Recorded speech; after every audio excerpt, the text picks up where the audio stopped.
social media ဖွင့်လိုက်ရင်လေသတင်းတွေကအများကြီးပဲအမှန်နဲ့အမှားရောသွင်းနေနော်ဘယ်ဟာကိုယုံရမှမသိဖြစ်လာကြတယ်နော်ဟုတ်တယ်တချို့ဟာတွေကရဲစရာဆိုပေမဲ့တချို့ကြတော့တကယ်အန္တရာယ်ရှိတယ်အပြင်လောကမှာပါပြဿနာတွေထစ်လာနိုင်တယ်အဲ့ဒါကြောင့်ပဲဒီနေ့ကျွန်တော်တို့ဒီသတင်းအတူရှာဖွေခြင်းနီလာများဆိုတဲ့ရင်းအမည်ကိုကြည့်ပြီးဘယ်လိုတတိထားစစ်ဆေးနိုင်မလဲဆိုတာလေးတွေဆွေးနွေးကြည့်ချင်တာပါအရန်ကောင်းတဲ့စီစဉ်ပဲဒီခေတ်မှာဒါကတကယ်ကိုလိုအပ်တဲ့အရေးချင်းဖြစ်နေပြီလေသတင်းမှန်သိဖို့ကအရေးကြီးတယ်ကောင်းပါပြီဒါဆိုပထမဆုံးအချက်၄ကနေစလိုက်ကြရအောင်အခြေခံအကျုံးကိုသတင်းရဲ့အရင်းအမြစ်ကိုစစ်ဆေးဖို့ဟုတ်ကဲ့အရင်းမြစ်ဟုတ်အဲ့ဒီမှာ website လိပ်စာ URL ကိုတေချာကြည့်ဖို့ပြောထားတယ်ဥမာ bbcnews.com အစစ်ကို bbcnews.com.co လို့မျိုးလောက်ထားတာတွေပေါ့အဲ့ဒါလှည့်စားမှုတစ်ခုပဲနာမည်နည်းနည်းလေးပြောင်းထားတာဒါတော့ရှင်းပါတယ်ဒါပေမဲ့ဦးရင်ထုတ်ဝေသူကိုသူတေသနာလုပ်ပါဆိုတာကြတော့အဲ့ဒါကဘယ်လိုမျိုးလဲနည်းနည်းလေးပိုချေပြန်သွားသလိုပဲအဲ့ဒါကတည်ရည်ချီတာ URL ကပထမအလွှာဆိုရင်ထုတ်ဝေသူကိုတည်တာကဒုတိယအလွှာပေါ့ဆိုလိုတာကဒီသတင်းကဘယ်ဖွဲ့စည်းဘယ် website ကလာတာလဲသူတို့ကတော့ယုံကြည်ရလားသတင်းတွေကိုကောင်းကောင်းမွန်မွန်တင်ဆက်တဲ့တမန်ရောင်ရှိရလားတောင်းပေါ်အမေရန်တစ်ဖက်ဆောင်နေရေးနေတာလားစိတ်ခံစားမှုတွေရှေ့တန်းတင်ရေးတာလားကောလာဟာလာတွေပဲအမဲတင်နေတာလားအဲ့ဒါမျိုးတွေစဉ်းစားရမှာပေါ့ဟုတ်ကဲ့တခါလေဒီကြရင်လေအတူအယောင် site တွေကအစစ်နဲ့ရုပ်စင်တူအောင်လုပ်ထားတာ logo တို့အယောင်တို့ design တို့ကတူနေတတ်တယ်ဟုတ်တယ်အဲ့ဒါကြောင့် website နာမည်တစ်ခုတည်းကြည့်လို့မရဘူးသူတို့ရဲ့ about us တို့ contact တို့မှာဘာတွေရေးထားလဲသူတို့တခြားပါသတင်းတွေတင်ထားသေးလဲဆိုတာမျိုးတွေပါကြည့်တင်တယ်ဆိုတော့နာမည်တူယုံနဲ့မရဘူးနောက်ကြောင်းပါနည်းနည်းလိုက်ကြည့်ဖို့လိုတယ်ပေါ့ဟုတ်ပါပြီနောက်တစ်ချက်ခေါင်းစဉ်ကိုအတီးကျူဖို့တယ်ခေါင်းစဉ်တရင်အတူတွေရဲ့ခေါင်းစဉ်တွေကအရန်ကိုဘယ်လိုပြောမလဲစိတ်လို့ရှားအောင်ဒေါထားထွက်အောင်ကြောက်သွားအောင်ရေးထားတယ်လို့ဆိုတယ်မှန်ပါတယ်အဲ့ဒါကသူတို့ရဲ့နီးဗျူးဟာပဲဒီလိုခေါင်းစဉ်မျိုးတူရေးတတိထားပြီးတော့တခြားယုံကြည်ရတဲ့သတင်းဌာနတွေမှာရောဒီသတင်းမျိုးတက်လာလားဆိုတော့တိုက်စစ်ဖို့ပြောထားတယ်အဲ့ဒီနေရာမှာလေကျွန်တော်တို့အချိန်မအားတဲ့အခါခေါင်းစဉ်လေးဖတ်ပြီးဟုတ်ပြီဆိုပြီး share လိုက်တာမျိုးတွေရှိရလေအတိအကျပဲအဲ့ဒါသူတို့လိုချင်တာ click တွေအများကြီးရဖို့ share တွေအများကြီးရဖို့ဆိုတော့စိတ်ခံစားမှုကိုဆွဲဆောင်နိုင်တဲ့ခေါင်းစဉ်မျိုးသုံးတာပေါ့ဟုတ်ကြောက်စရာအလောင်းစရာစိတ်ဆိုးစရာခေါင်းစဉ်မျိုးဆိုလူတွေကအကြာကြီးမစင်စားတော့ဝယ်ဖန်းစိတ်ခဏပြောက်သွားပြီးချက်ချင်း react လုပ်ချင်စိတ်ပေါက်တာဟဲ့ဟုတ်လားဆိုပြီးအတွင်းစာမဖတ်ပဲစချားမှမစစ်ပဲနဲ့ share လိုက်မိတော့ဒါကြောင့်ကိုယ်စိတ်ထဲမှာပြင်းပြင်းထန်ထန်တစ်ခုခုခံစားလိုက်ရစေတဲ့ခေါင်းစဉ်မျိုးအထူးသဖြင့်တိတ်မကြားဘူးတဲ့ website တစ်ခုကလာတယ်ဆိုရင်ခဏလေးအနည်းဆုံးကိုယုံကြည်ရတဲ့သတင်းဌာနနှစ်ခုသုံးခုလောက်မှာဒီလိုသတင်းမျိုးရှိမရှိရင်ရှာကြည့်လိုက်ပါဟုတ်ကဲ့မတွေ့ဘူးဆိုရင်တော့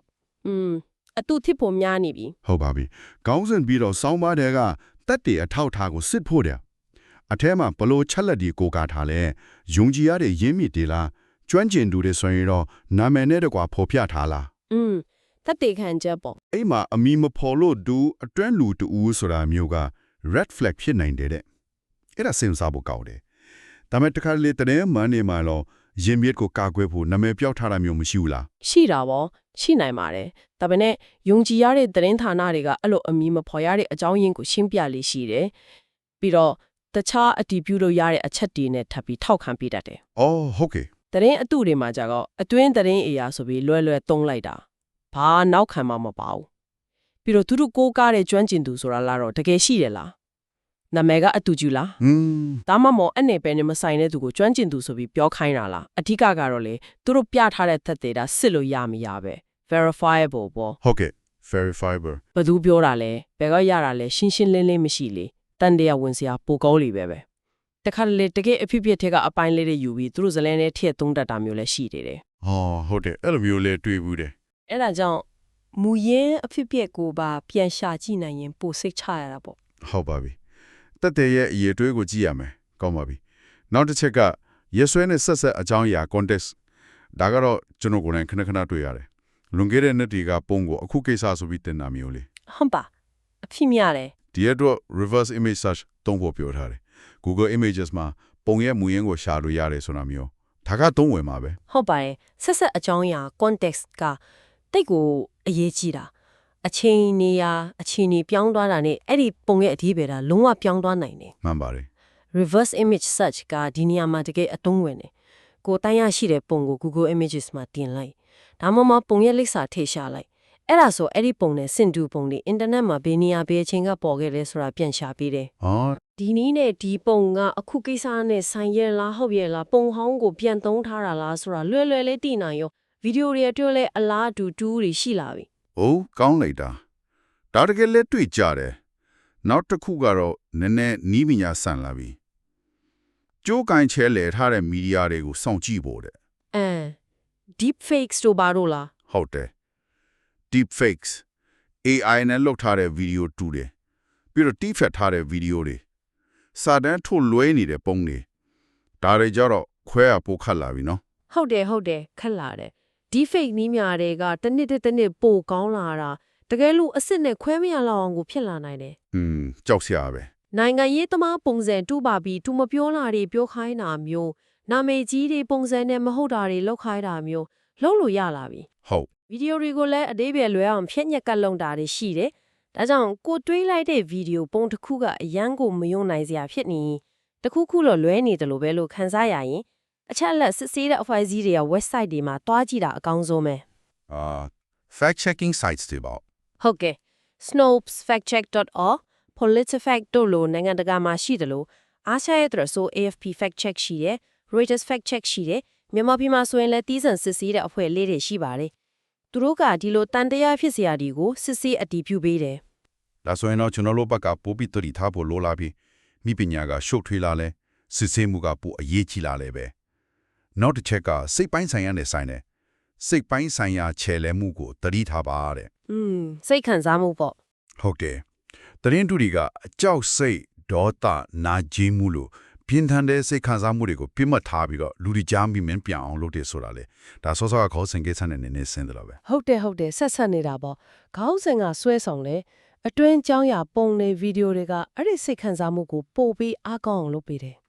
လူတွေကအရန်ဒေါသထွက်နေချင်းကြောက်နေချင်းဝမ်းနေနေချင်းဆိုရင်လေဟိုကျူးကြောင်းဆင်ခြင်နိုင်စွမ်းဝေဖန်ဖိုင်းချနိုင်စွမ်းကနည်းနည်းကျတော့တယ် ဟုတ်ကဲ့ အဲ့ဒီအချိန်ရောက်လာတဲ့တဲ့င်းကိုမှန်မမှန်တေချာမစစ်ဆေးတော့ပဲကိုယ်စိတ်ခံစားမှုနောက်ကိုလိုက်သွားတတ်ကြတယ် ဟုတ် အဲ့ဒါကြောင့်ကိုတတိထားမိဖို့လိုတယ်ဟဲ့ငါဒီတဲ့င်းဖတ်ပြီးရမ်းစေတော့နေပါလားငါရမ်းကြောက်နေပါလားဆိုတာမျိုးသိလိုက်ရင် share မလို့ခင် comment ပေးခင်ခဏလေးအသက်ပြင်းပြင်းရှူလိုက်စိတ်ကိုနည်းနည်းညံ့အောင်ထားပြီးမှဒီတဲ့င်းကတကယ်ယုံရောက်တဲ့ site ကလာတာလားပြန်စဉ်းစားကြည့် ကိုယ်စိတ်ကိုပြန်ထင်းရတာပေါ့ ဟုတ်ကဲ့ကိုယ်စိတ်ခံစားမှုရဲ့လုံဆောမှုကိုသိနေတာကချဲလဲမခံရအောင်ကာကွယ်ပေးနိုင်တဲ့အရေးကြီးတဲ့အဆင့်ပဲ ဒါကတတိတရားလက်ခံထားရတယ်လို့ပဲနော်ကောင်းပါပြီနောက်ပြီးလို့လက်တွေ့အသုံးချလို့ရတဲ့ fact checking tools တွေအကြောင်းလည်းပြောထားသေးတယ် Google Fact Check Explorer တဲ့ပြီးတော့ NewsGuard ဆိုတဲ့ extension website ယုံကြည်ရမှုကိုအဆင့်သတ်မှတ်ပေးတာနောက်ပြီးကျမကြီးတရင်မှားတဲ့အတွက် WHO Mythbusters ဒါတွေကဘယ်လိုသုံးဝင်လဲခင်ဗျာ ဒါဒီကတော့သတင်းစစ်ဆေးတဲ့လုပ်ငန်းစဉ်ကိုပိုလွယ်အောင်ပိုမြန်အောင်ကူညီပေးတဲ့ကိရိယာတွေပေါ့လေ Google Fact Check Explorer မှာဆိုရင်ကိုစိတ်ဝင်စားတဲ့အကြောင်းအရာဒါမှမဟုတ် website နာမည်ရိုက်ထည့်လိုက်တာနဲ့အဲ့ဒါနဲ့ပတ်သက်ပြီးတခြားအဖွဲ့အစည်းတွေကစစ်ဆေးထားတဲ့အချက်အလက်တွေရှိရင်စုပြီးပြန်ပေးတယ် ။အိုးကောင်းလိုက်တာ NewsGuard ကတော့ browser extension လေကိုသုံးနေကြ Chrome တို့ Firefox တို့မှာထည့်ထားလိုက်ရင်ကိုဝင်ကြည့်တဲ့သတင်း site ကဘယ်လောက်ယုံကြည်ရလဲသူတို့လုပ်ငန်းစဉ်ကဘယ်လိုရှိလဲဆိုတာကိုအစိမ်းအနီအဆင့်သတ်မှတ်ချက်လေးနဲ့ပြပေးလဲ အလိုလိုသိရတာပေါ့ ဟုတ်တယ် WHO Mythbusters ကတော့သိတဲ့အတိုင်းကျန်းမာရေးနဲ့ပတ်သက်တဲ့ကောလာဟလတွေအယူအဆမှားတွေကိုရှင်းလင်းချက်ထုတ်ပေးတဲ့တရားဝင်စာမျက်နှာပေါ့ COVID တုန်းကဆိုအရင်အသုံးဝင်ထားရတယ် ဟုတ်ကဲ့ ဒီလိုကိရိယာတွေတုံးတက်ထားရင်တန်တရားဖြစ်เสียတစ်ခုခုတွေ့ရတဲ့မြန်ဆန်စစ်ဆေးအတည်ပြုနိုင်တာပေါ့အချင်းကုန်တက်တာတယ် ဒါတွေတကယ်မှတ်ထားရမယ်အသုံးဝင်မဲ့ကိရိယာတွေပဲနောက်တစ်ချက်ကတော့ကျွန်တော်တို့အားလုံးရဲ့တာဝန်နဲ့ပတ်သက်တယ်သတင်းအတူတွေကိုသတင်းပို့ report ပါတဲ့ report လုပ်တာ ဟုတ် Facebook Twitter X Instagram တို့မှာမားနေတဲ့အကြောင်းအရာဆိုရင် report လုပ်လို့ရတဲ့ခလုတ်ဒီပါတယ်ဒါကိုသုံးကြပါတယ်အဲ့ဒါကဘယ်လောက်ထိရောက်လို့လဲတယောက် report လုပ်ရုံနဲ့ရောသူတို့ကအရေးယူပါမလား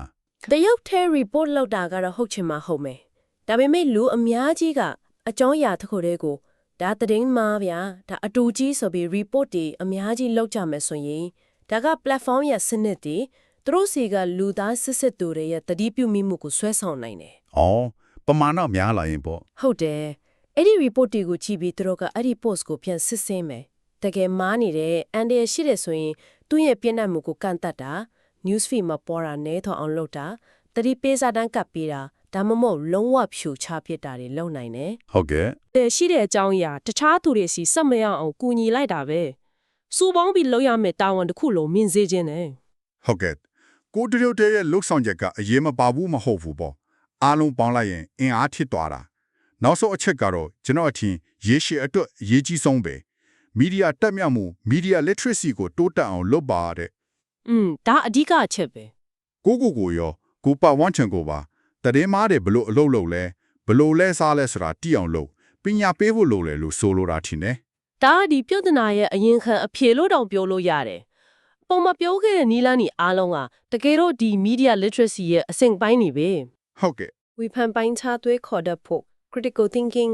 တည်င်းကိုဒီအတိုင်းမယုံပဲမေခွန်းထုတတ်ဖို့အချက်လက်ဘလို့စီရမလဲတိဖို့ media တွေဘလို့လဲပတ်လဲသူတို့မှာပါရွေချက်တွေရှိနိုင်လဲပတ်လိုက်မှုတွေဘလို့ရှိတက်လဲနားလဲထားဖို့ဒါတွေအားလုံးက media တက်မြောက်မှုပဲ ကျေပြန်လဲနော် ဟုတ်တယ်ဒါကတခါသင်ပြီးတက်သွားတာမျိုးမဟုတ်ဘူးဒီပညာတွေပြောင်းတရင်ဖြတ်တဲ့ပုံစံတွေပြောင်းနေတဲ့ဒီခေတ်မှာကိုကလည်းစင်စက်မပြတ်လစ်လာနေရမယ်ကိုဟတ်တက်လုပ်နေရမယ်ဒါကတသက်တာသင်ယူရမယ့်ကျွမ်းကျင်မှုတစ်ခုလို့ထင်နေပြီ